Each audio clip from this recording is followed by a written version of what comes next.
Welcome to 3 Count Commentary. Today we're going to be talking about SmackDown from February 17th, 2023, in which Sami Zayn got a seemingly 5 or 6 minute standing ovation. It was crazy. And I want to talk about that when we get to that part of the show, because I want to make some interesting comments about Sami Zayn, the power of storytelling, and how things almost never work out the way that you want them to. All right, we're going to start out horribly. Natalia was the first theme song they played on this show. But let's back up a little bit because we want to do news and notes. All right, so one of the notes that's floating out there right now is that Vince is asking for $9 billion. That's billion with a B for the WWE. And they've already got some bidders on the company. Now, there needs to be some things that need to be said. Most people have been tripping over the $9 billion price tag. That's kind of what they're talking about here. Look, it doesn't all need to be paid up front. Okay, it doesn't all need to be paid up front. Somebody could put a down payment on it and buy out certain amounts or certain shareholders or whatever. And then, over time, buy their way through the company. It could take several years if they wanted it to. Recently, Barstool Sports got bought off. The people who bought them bought 30% of the company several years ago, and then over the course of several years, they ended up buying the rest of it. So you could do something similar with WWE, where you don't buy the whole thing at once. You could just put down, buy a major piece of the company, and then just buy over time until you own it completely. Basically, kind of like layaway. Basically what Vince did with his father, a lot of people have said that it's not worth $9 billion, but it's a negotiation tactic. You ask for a lot. Also, you have to look at profits for the shareholders, people who actually own stock in the company. It behooves them to want to sell their shares for a lot of money. So, sure, the market cap is only like 6.5 billion, but you don't buy things for what it's worth.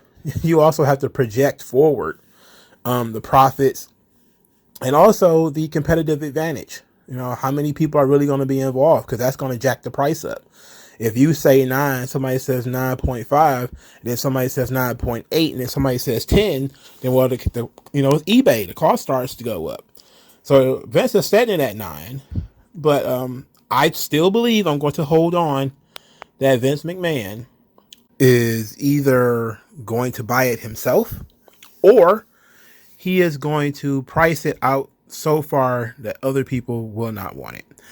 That's going to be one way or the other. If he has a legitimate attention towards selling the company, then it will be sold. It will, the price will come down, but I don't think so. I think Vince actually does want to sell the company.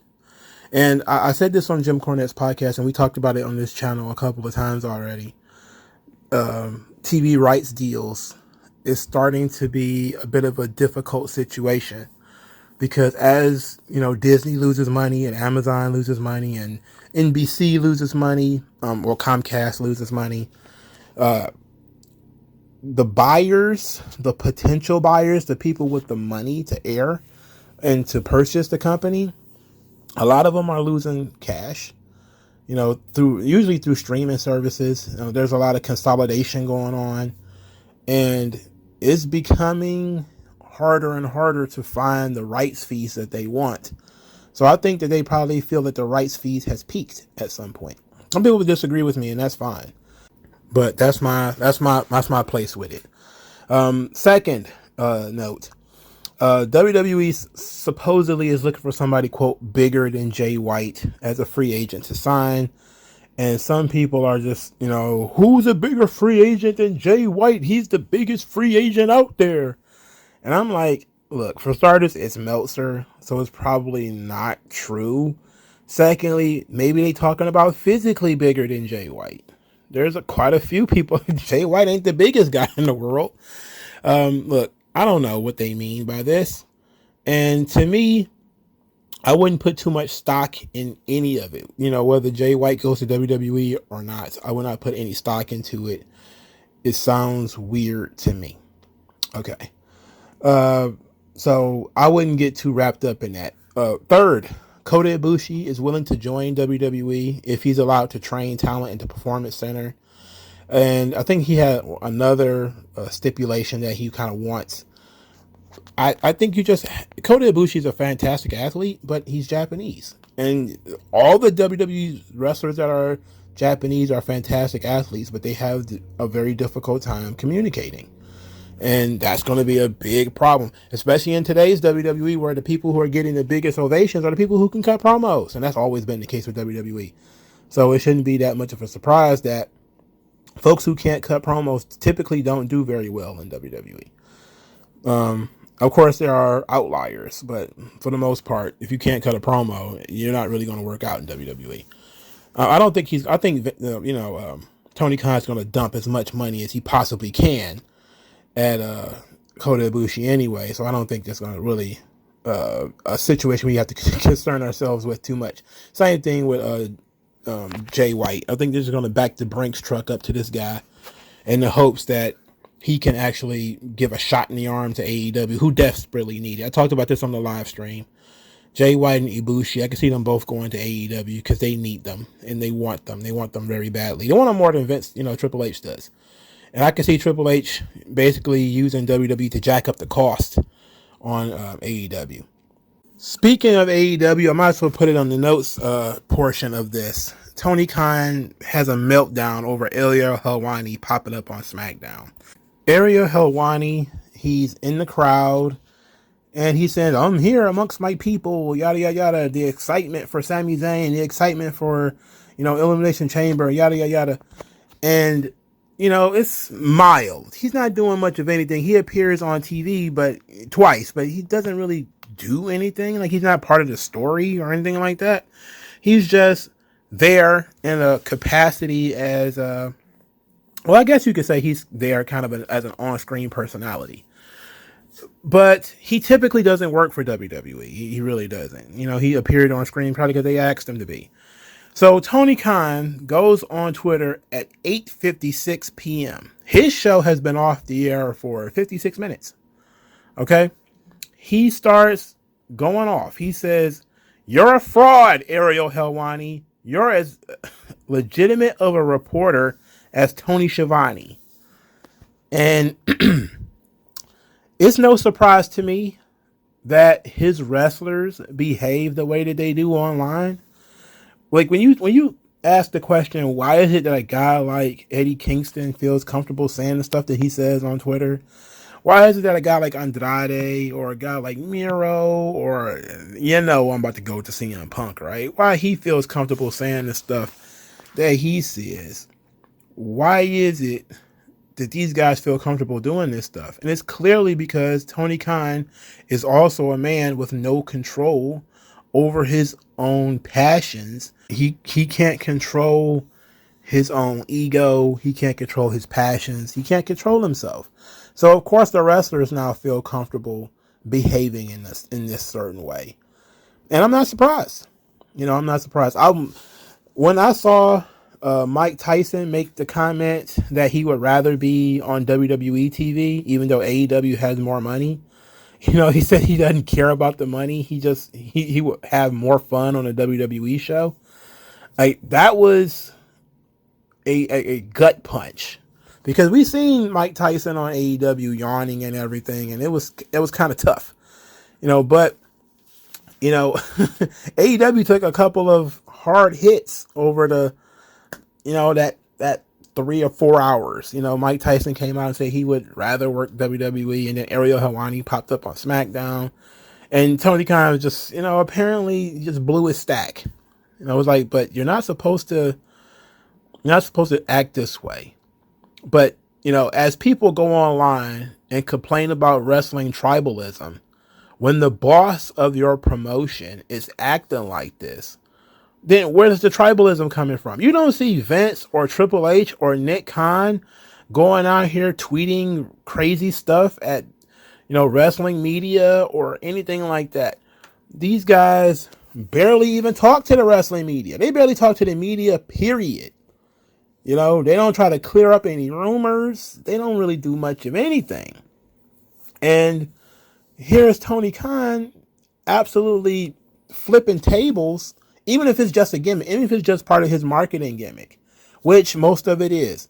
Most of it is just Tony Khan and his I'm a challenger brand. It's all a marketing gimmick. The marketing is that he will attack people. He will attack WWE. He'll take slights at them. But is it just a marketing gimmick?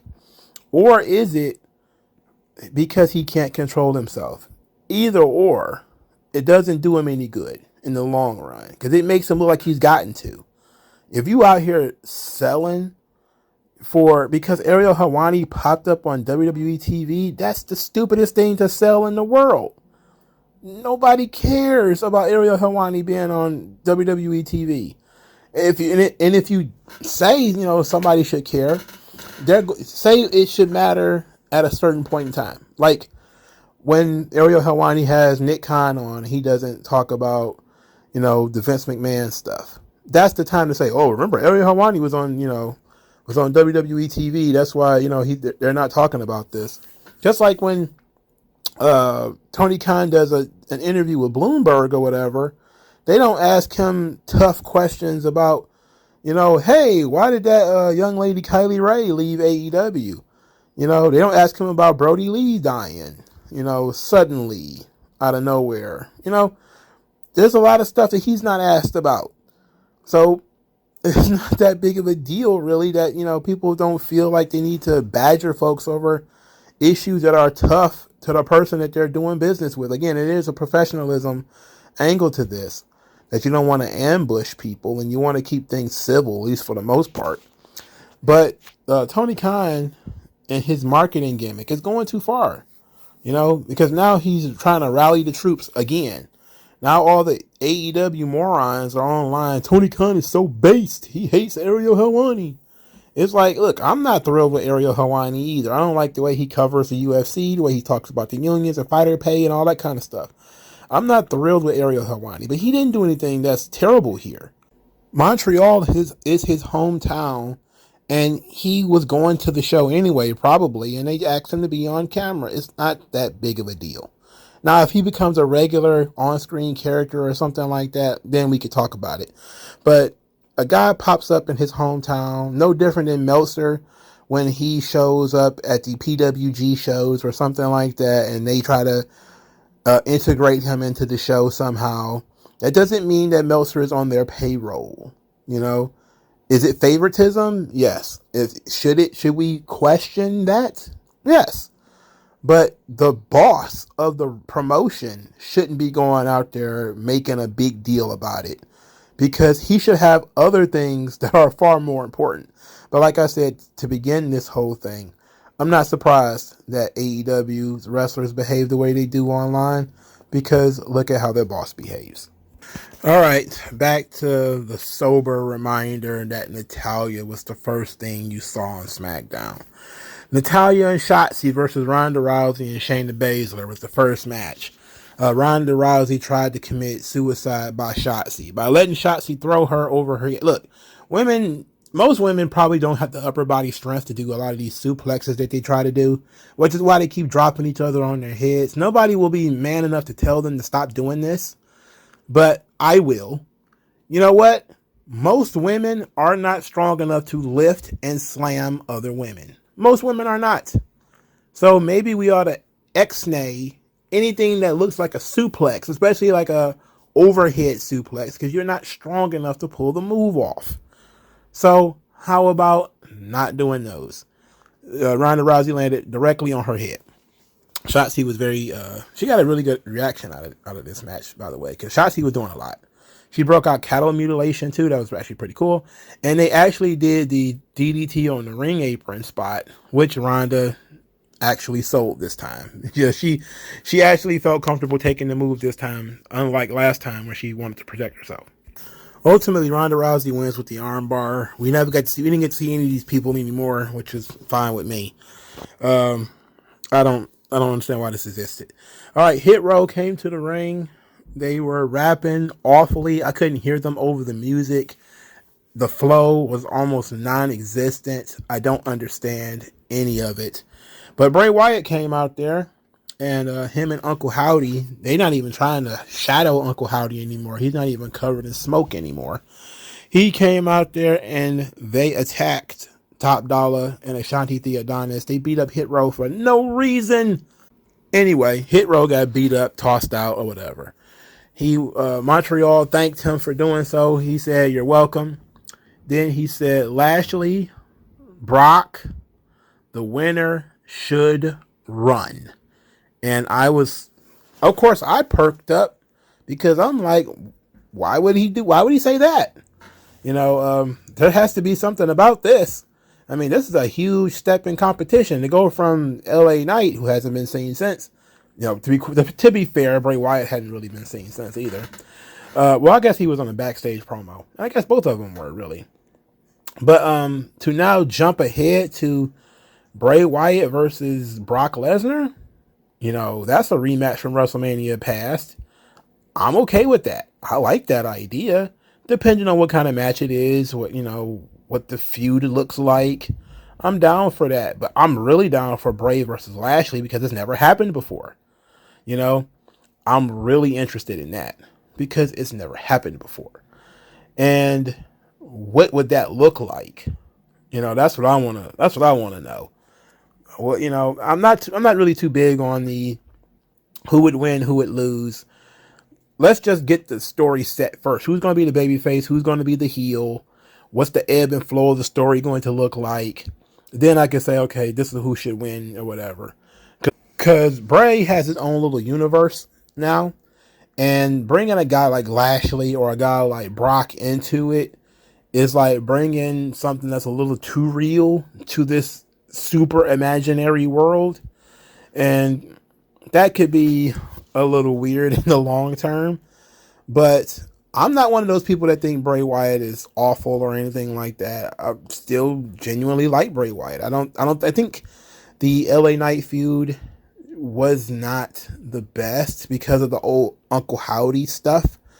That part of the story was kind of iffy, just like the Bianca Belair, Alexa Bliss stuff. When you start adding Uncle Howdy into it, it got weird, so if they play down the Uncle Howdy stuff and it's just straight Bray Wyatt playing mind games with one of these big jacked up dudes who wants to rip his arms off and punch him into the crowd, I'm good with that. I think it's a big match either way, whether it's Brock and Bray or Bobby and Bray. I think it's a big match. And I just want to know why. Just got to give me a reason why. You got to make me care about it. It's one thing to say this is what you want. It's another thing to make it something that everybody cares about. All right, next, Madcap Moss. He's cut a backstage promo saying that nobody expected him to win last week except Emma. And he says, "You were wrong last week, you're wrong this week, and you'll keep being wrong because Madcap Moss is a superstar." Okie dokie. Gunther say he didn't care about Madcap Moss or what Madcap Moss had to say. That one impressive victory and some encouraging words from his girl are not enough. They went out there and they had the match, Intercontinental Championship, Madcap Moss versus Gunther. It wasn't too long. Madcap Moss didn't kick out of everything, but it did showcase him a little bit. I am still a fan of Madcap Moss and his raw material. There's something there. They're not doing a good job of digging in and trying to figure out what it is. But he was booed in this match. Clearly, people don't like Madcap Moss. They don't really care about him. This crowd was 100% behind Gunther. They were, chanting for him and everything. So they gave Gunther the win, of course, the powerbomb. He wasn't really in any danger ever. So it wasn't booked like a huge AEW match where, it's a lot of back and forth. Moss got some stuff in, but not too much. Ultimately, he did go down, and that's that. He didn't have to use his real finisher or a secondary finisher or even his tertiary finisher. He beat him with his original finisher, which is the powerbomb. Okay, they told a physical story with Moss and Emma, where her being very disappointed that he lost. I'm guessing maybe that's going to lead to some change. Maybe we're going to turn Moss heel, which he probably needs. He needs to get rid of that name. That name is an albatross around his neck. But I don't know if you can just go back to being Riddick. You know, I know Emma called him that in a backstage promo once, but I don't know if we're going to go back to just him being Riddick. I don't know. In any event, I'm a fan of the raw material of Madcap Moss, but the gimmick needs a lot of work. Maybe we should integrate Emma into it more because she needs some work too. What the hell was she there for? Gunther wins. Now, my question is, they haven't done anything in terms of who is going to be a contender for Gunther for WrestleMania. What they've been doing the last several months is Gunther doesn't wrestle on the pay-per-view. He wrestles the day before the pay-per-view. Since the pay-per-view is usually on a Saturday, he'll defend the title on Friday as a way of kind of warming you up for the big pay-per-view or whatever. They're not going to pull that for WrestleMania. They can't. So something tells me he's going to have to wrestle somebody on that show. But who will it be? And they should have started the story by now. Gunther not having a clear opponent for WrestleMania is pretty damn upsetting as far as I'm concerned. But, you know, this is Triple H. They're elevating the Intercontinental Championship, guys. Elevating it. He's not in a feud. He's just kind of beating random dudes. Which is fine, because at least he's not losing or in the closet, which is what the Intercontinental Champion has been for several weeks now. You know, for over a year. Remember when Shinsuke Nakamura was the Intercontinental Champion and he was in the closet for like, I don't know, 8 months or whatever, however long he was Intercontinental Champion with like 2 title defenses or whatever. It was terrible. But it wasn't Nakamura's fault. Speaking of Nakamura, where the hell did he go? I know he went to Japan, but did he ever come back? Is he ever going to return? Apparently not. He must have got lost in the Bermuda Triangle. Second match on the show. Viking Raiders were defeated by Sheamus and Drew McIntyre. I really like Sarah Logan's new look. I don't like her new name, which is why I don't call her Sarah Logan. But the Viking Raiders, no matter what you do to them, they just add more face paint, they add more gimmick, and they still lose. It's like, if you ever want anybody to make noise for these guys, maybe they should win every once in a while. You know, this match was pretty lengthy. This is probably the longest match on the show. And it wasn't terrible, but they didn't gimmick it up. These people have been feuding for like a month, and they didn't bother to gimmick it up, make it a no DQ or anything like that. The Viking Raiders lose again. That's embarrassing. Sheamus and Drew McIntyre. Now, I've seen people say Sheamus and Drew McIntyre should have a triple threat match with Gunther for the Intercontinental Championship. And I don't like that because these guys are a tag team. They've been a tag team for a little while now. I don't like the idea of now we're going to put them in a triple threat match for the Intercontinental Championship. It's like, no. How about no? Just pick one of them, preferably McIntyre.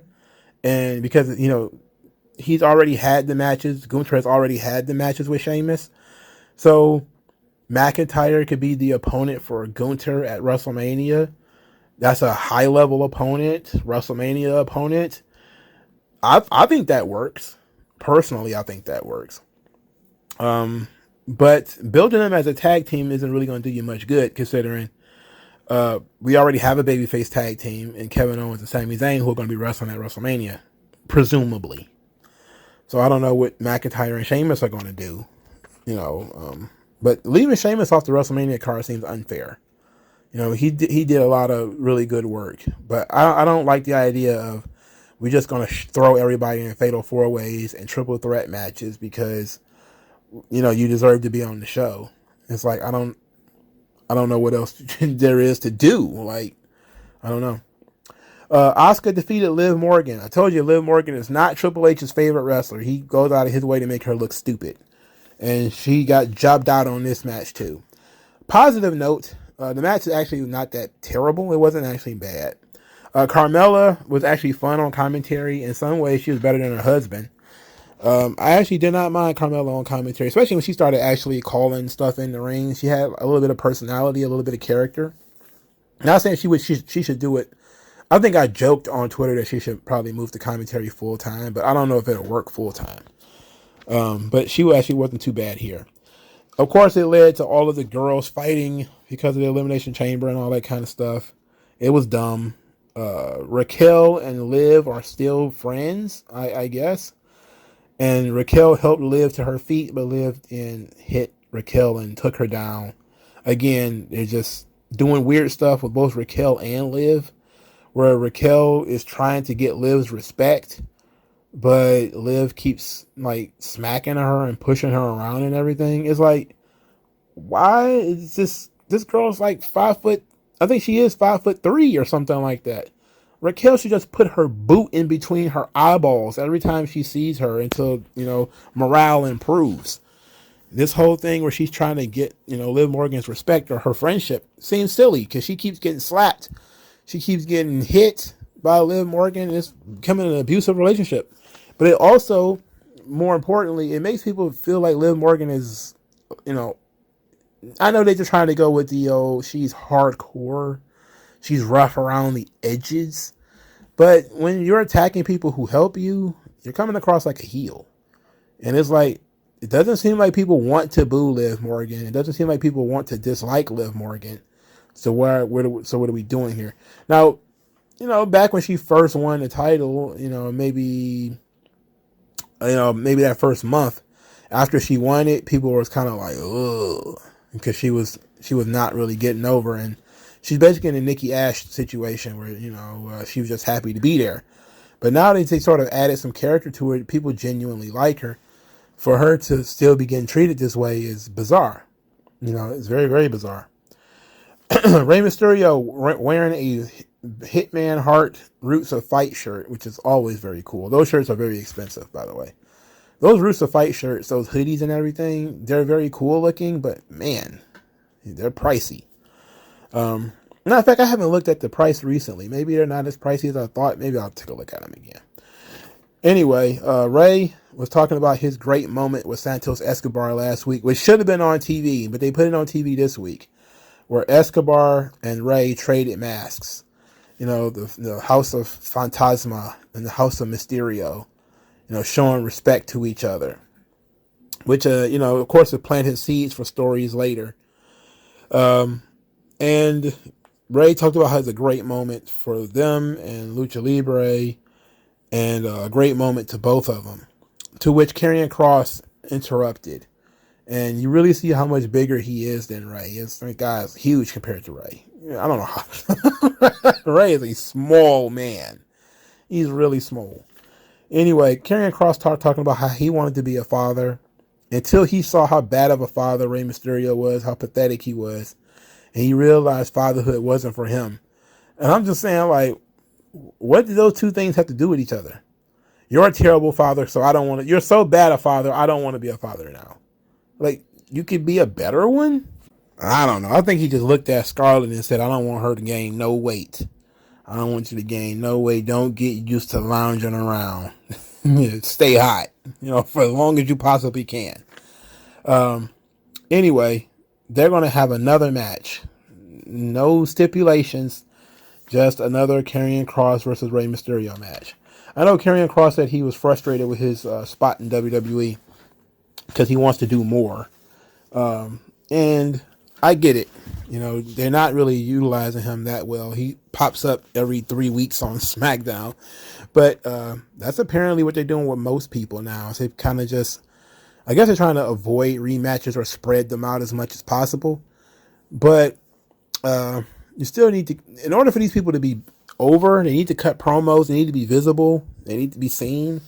Like, Kross should at least cut a promo after he lost that match, screaming at, again, 1980s, 1990s WWF. He's in backstage, hair all mussed up, breathing all hard, screaming about, the ref cheating, Rey pulling hair, or whatever the case may be, in order to get out of, in order to demand a rematch. And then maybe intimidating Adam Pearce into giving them a rematch or whatever, in order to keep him on TV, keep him visible. But he's not wrestling, It just seems odd to me that they would decide that he's going to get another match with Rey out of nowhere. All right, so the main event of the show was just Sami Zayn. About 5 minutes before the show ended, actually probably a little bit more than 5 minutes before the show ended, Sami Zayn came out. He came out to his original NXT theme, what they call Worlds Apart. So it was 100% babyface theme. I thought that when he came back with that theme, he should probably cut his hair and shave that beard, or at least shave it down. And maybe he will. But he was in the ring. They chanted Olay. He got a standing ovation. He cried. Like, he was in the ring, wiping tears from his eyes. This was the finish to Sami Zayn's story. You know, they showed it throughout the night that Sami Zayn joined the Bloodline because things were going very difficult for him. He had lost the Intercontinental Championship to Ricochet. He had, lost Ricochet like twice. He lost to Johnny Knoxville. He got embarrassed by a non-wrestler. So then he joined the Bloodline. And through the Bloodline story, the point of it was for him to get his respect back. And now here he is standing in Montreal as these people chant, F you to Roman, which is why it was bleeped out for so long. And they're absolutely adoring this guy. And it says a lot that, Sami Zayn was always seen as the sidekick to Kevin Owens. He was always Kevin Owens' sidekick. Even back in the days of the Independents, everybody saw that Kevin Owens, he's the star of the group. He's going to be the star. Look at what happened here. As far as Sami Zayn being super over in front of that audience, Kevin Owens has never had that. That one time Kevin Owens got really, really over in Seattle with Elias was because of Elias. This is the power of better storytelling. Understanding your characters. Sami Zayn actually working on his promo skills and his character work and how he's been shining the last 2 or 3 years since the pandemic or whatever. He has been amazing on promos and doing character work. When it comes to finishing his story and finally getting the respect that he felt like he deserved, how could you not look at this and say, Sami Zayn's story is finished? He got the respect that he deserved. He got what he wanted. Now, the only thing he said after he said some stuff in French is that tomorrow Roman Reigns is going to be wrestling, not just him, but him and the entire city of Montreal. Tomorrow Roman Reigns goes down, which is, excellent. Roman Reigns is in the John Cena position of having to go into other guys' hometowns and, work. Clash at the Castle, now Elimination Chamber. You go with the hometown guy. They're the hottest guy in the business at that point. People are looking around saying that you can't possibly beat him. And I'm saying they did it to Drew. They beat Drew. Why wouldn't they beat Sammy? But this is kind of what the NWA champion used to do. They used to do this. NWA champ would come in and work against your top guy with the crowd at its hottest as possible. And they get as much heat as they possibly could going into the hometown guy. And then they slip out with the win. They wouldn't beat him and kill him. They slip out with the W and we move on to the next guy. So I'm thinking Sami Zayn's character arc has completed. He's going to get the reward at the end of a championship, but it's not going to be the world title, of course. It was a tremendous segment, even though it was Sami Zayn standing in the ring for 4.5 minutes, maybe 5 or 6 minutes, just soaking in the positive reaction. The guy earned it. His work since 2020 has been tremendous. Since he came back from the pandemic has been amazing. The conspiracy theory stuff, the silly stuff with Logan Paul, the silly stuff with Johnny Knoxville, the stuff with Ricochet, the stuff with Nakamura. I think that was before he left. Or the Nakamura and Cesaro. He's been really good. He deserved every second of this positive reaction. But no more than that. I'm not on the train of he needs to be the world champion. He needs to go into WrestleMania.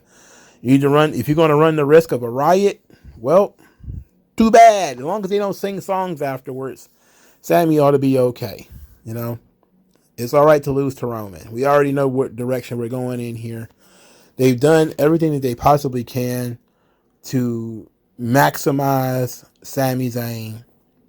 Oh yeah, I forgot to mention now that it's been officially exposed that the Usos can go to Canada. So now the only thing keeping them out of interfering in this match is Roman Reigns' word that he don't want them there. So they're probably going to show up anyway, but that's just a little interesting bit of information because I thought they were both banned, but apparently neither one of them are. So that's SmackDown. Sami Zayn cut literally less than a paragraph of promo and got the best reaction on the show. Got the best reaction he's probably ever gotten in his life. He didn't break down and weep completely in the middle of the ring, but he got his moment. He got what he was asking for. He finally climbed the mountaintop. I'm very impressed. And I think it was very smart to do this. They did this much like, AEW with CM Punk. They laid it out. They let the music play. They let the fans do their thing. They didn't rush the promo. And it was excellent. It was very well done. So, SmackDown was just okay. It wasn't the best episode of SmackDown. It was a go-home show, so most of the stars were not appearing at all, but the crowd didn't seem to care that there was no Roman, no Usos, or nothing like that. No real solid go-home for the men's Elimination Chamber match. No build towards Brock and Bobby. Nothing. Those guys weren't even mentioned. Most of them weren't even mentioned. They didn't seem to mind. The crowd was there for Sami Zayn. They got Sami Zayn. They got to chant at Sami Zayn. They got to show love to Sami Zayn. They got to worship Sami Zayn. But it was excellent. It was very well done, like I said. All right, so the last thing I want to discuss is not even about SmackDown at all, but it happened during SmackDown, if I remember correctly. The Miz hits a half-court shot at the NBA Celebrity All-Star Game. Now, technically the game was already over when he hit the shot. But if you think I'm not all the way in on the Miz taking up 10 minutes talking about how he made this miraculous game-winning shot and he got gypped by the refs, and this coming up again and again and again, he is going to browbeat people with this. This is going to be classic Miz stuff. Miz is excellent. And the Miz just never stops winning, Just never stops. Wife is hot. I'm just talking, man. That girl, hot as, chicken grease. Kids seem to be well-behaved, well-groomed, love him, family supports him, employed and had a job for all this time, multi-millionaire, multiple TV shows. Now he's got a butter-ass three-point shot from half court. Amazing life. This guy is living the life of kings. There's people that were just plain jealous of Miz now. Maybe people have been jealous of him before, but by God, they're jealous of Miz now. For starters, I'm questioning what was he even doing there at the NBA at the NBA game, and they didn't talk about it on WWE TV. I guess because it was on at the same time. But he hit that half court shot. We're never going to hear the end of this. We're never going to hear the end of this, and I can't wait. I can't wait to how many times he's going to bring it up. That's going to be fun. All right. I'll see you guys around. Do the YouTube things. Thank you, and I'll talk to you guys later.